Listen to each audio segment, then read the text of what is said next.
Vous achetez cette photographie très sombre, très noire d'un secteur bancaire que l'on pensait justement un petit peu sorti de l'ornière, à tel point d'ailleurs que les Américains habilement les ont laissés se refaire la cerise pour ensuite venir les taper et les faire payer. Et pas les faire payer quand ils étaient mal, les faire payer quand ils étaient mieux. Et là, Gaël Giraud nous explique que ça n'est pas ce que l'on croit et que finalement nous sommes face à quelque chose de beaucoup, beaucoup plus fragile.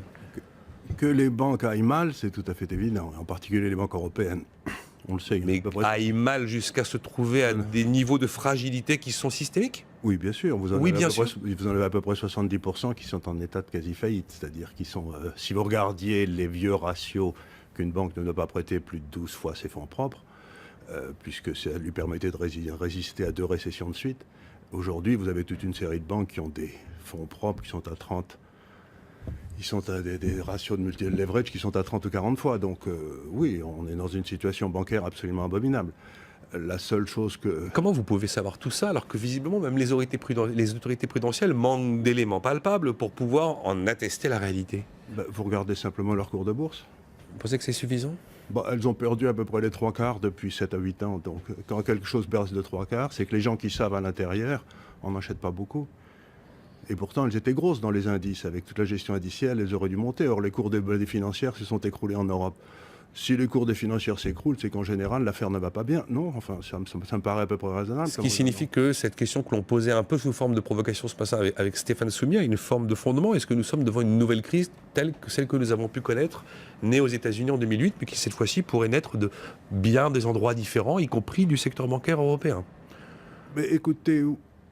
Il faut peut-être... Est-ce qu'on peut faire un pas en arrière ? Alors, un pas en arrière, et puis on fera réagir Henri Pijac, qui est très calme depuis le début de cette émission, pour voir si il achète l'idée d'une pensée nouvelle, et ça, on a tous envie d'y croire, ou alors celle d'une terrible réalité sur le secteur bancaire qui ne serait pas connue de tous.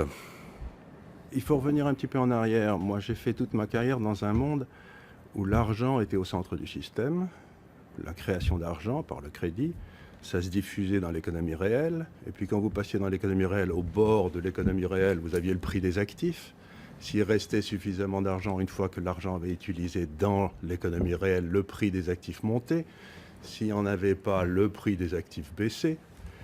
Et donc le prix des actifs, c'était un peu un réservoir de liquidité qui servait à l'économie pour revenir à son équilibre. Oui, c'était un peu ça, c'est là-dessus que j'ai travaillé, c'est un modèle qui est vieux comme les rues.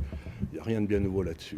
Depuis un certain nombre de temps, et en particulier depuis l'arrivée de l'euro, les banques centrales ont décidé de mettre le prix des actifs, en particulier des obligations d'État, au centre du système. C'est plus l'argent qui est au centre du système, c'est le prix des actifs qui est au centre du système. Et elles ont décidé d'imprimer suffisamment d'argent pour que ce prix des actifs ne baisse pas.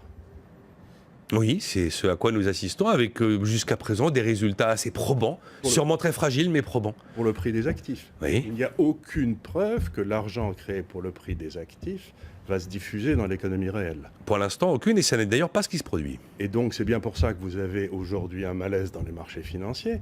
C'est que les marchés financiers sont montés en raison de cet achat par les banques centrales des actifs, mais que la réalité économique, puisque il n'y a plus de création destructrice dans le système, vous empêchez la destruction avec des faux taux d'intérêt.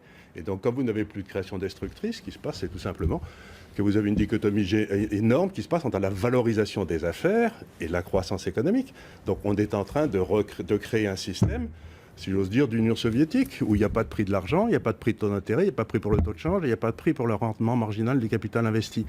Donc on est dans un système qui n'a plus de prix. Comment voulez-vous qu'un système qui n'a plus de prix puisse avoir une croissance ? Il n'y a plus de taux, il n'y a plus de prix, d'accord. Ça a été totalement pris en otage par les banquiers centraux. Voilà, maintenant, après... Quand vous regardez aujourd'hui, on a des taux d'intérêt négatifs. On a des taux d'intérêt négatifs en France. Vous êtes totalement d'accord avec ce que vient de dire Absolument d'accord avec ce que absolument d'accord avec ce que dit Charles Gard. Et donc le fait qu'on ait des taux d'intérêt négatifs, c'est-à-dire que vous prêtez à quelqu'un 100... Pour des maturités court terme, oui, des 3, c'est des 3 mois. Vous prêtez à quelqu'un 100 et il vous rembourse 90. C'est assez rare que votre banquier vous paye pour vous prêter de l'argent. Je pense qu'il y a beaucoup de gens qui seraient contents que leur banquier leur prête à des taux d'intérêt négatifs. Ça dit qu'il y a quelque chose qui est complètement faux. La valorisation des actifs est une bulle complètement découplée de l'économie réelle. Et il va y avoir tôt ou tard une correction, ça c'est évident.